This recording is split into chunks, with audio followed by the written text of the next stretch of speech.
धरती पर जो भी देवता शरीर में अवतरण लेकर आए हैं, सबने हरि नाम में गोता लगाया है, सबने।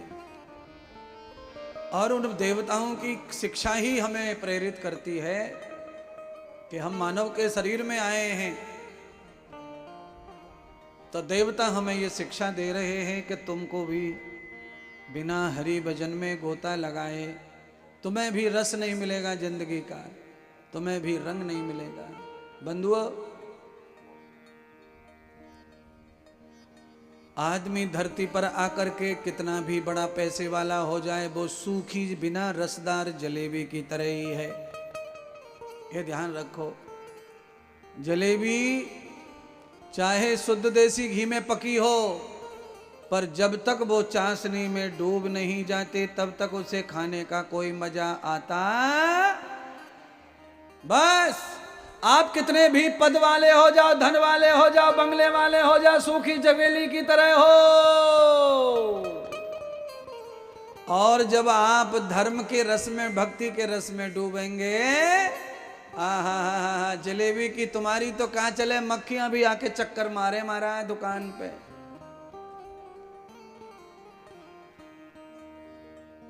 रसिकम प्रवर्धते रसम प्रवृत्त सुधान भागवतई। श्रीमद् भागवत कथा परम रस है। इस रस को जो नहीं पीता है वो बहुत पछताता है बाद में।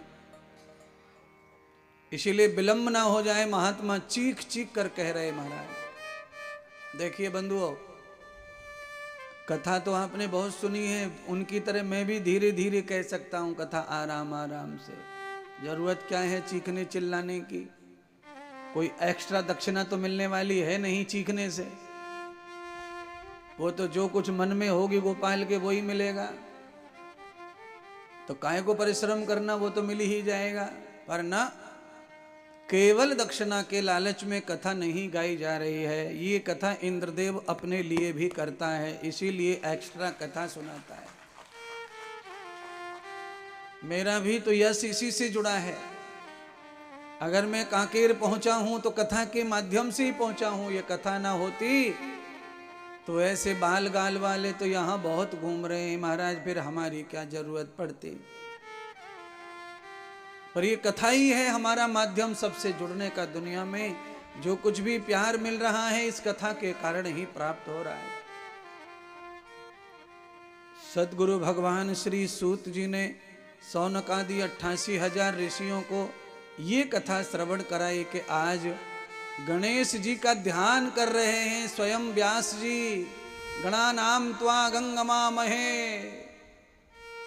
हे गणपति, समस्त निधियों के स्वामी, हे जगत अधिपति परमात्मा, देवों में देव, अग्रदेव पूजक, हे गणेश जी, सबका भाग्य लिखने वाले, बड़े माथे वाले, बड़े कानों वाले, आपकी छोटी छोटी दृष्टि से समस्त दुनिया को देखने वाले, हे गणेश, मेरे ऊपर कृपा करो और मेरा कार्य सिद्ध करो।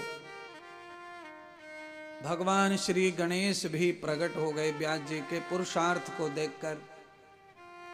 आप कोई भी काम परमात्मा का हेतु लेकर करिए, उस काम में आपको यहां वहां से मदद मिलेगी जरूर।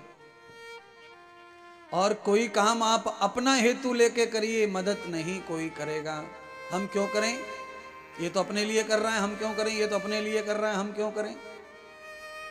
आदमी जब परमात्मा का हेतु लेके करता है तो उसे मदद मिलती है। लोग खड़े हो जाते हैं मदद करने के लिए और मदद करते हैं और धर्म को आगे बढ़ा देते हैं, अनुष्ठान को आगे बढ़ा देते हैं।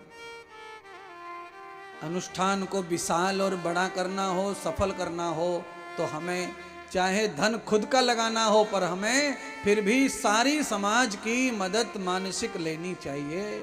वो आवश्यक है कथा को दिव्य बनाने के लिए, महान बनाने के लिए।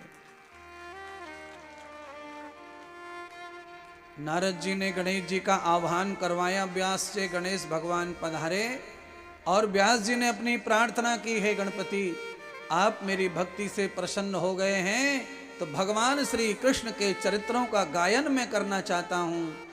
मेरे हाथ से लिखने का अभ्यास नहीं है और मैं जो लिखता हूँ उसमें त्रुटि हो जाती है। भगवान की कथा में त्रुटि ना हो, इसलिए हे गणपति आपके अक्षर अति सुंदर हैं, आप कथा भगवान के लिखें तो मैं कथा गाऊं। गणेश भगवान ने कहा अखंडम भागवतम त्वया ब्रूयते, हे व्यास मैं तुम्हारा कार्य सिद्ध कर दूंगा, पर उसे तुम्हें भी वचनबद्ध होना पड़ेगा। जब तक भागवत पूरी न हो जाए तुम्हारे चित्त से, मन से, तुम्हारी आत्मा जब तक ये स्वीकार ना कर ले कि अब भागवत संपन्न हो गई, तब तक तुम अखंड कथा गाना और तो ही मैं कथा लिखूंगा।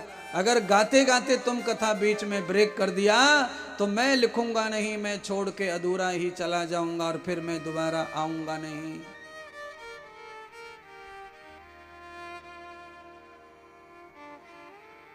व्यास जी घबरा गए, शर्त बड़ी खतरनाक है। व्यास जी ने कहा कि शुभारंभ कर देना चाहिए हरि का नाम लेकर, जो होगा सो देखा जाएगा। हे गणपति आप जैसी आज्ञा करें वैसा, मैं अखंड कथा गाता रहूंगा एक आसन पर बैठकर, आप कथा लिखते रहिए।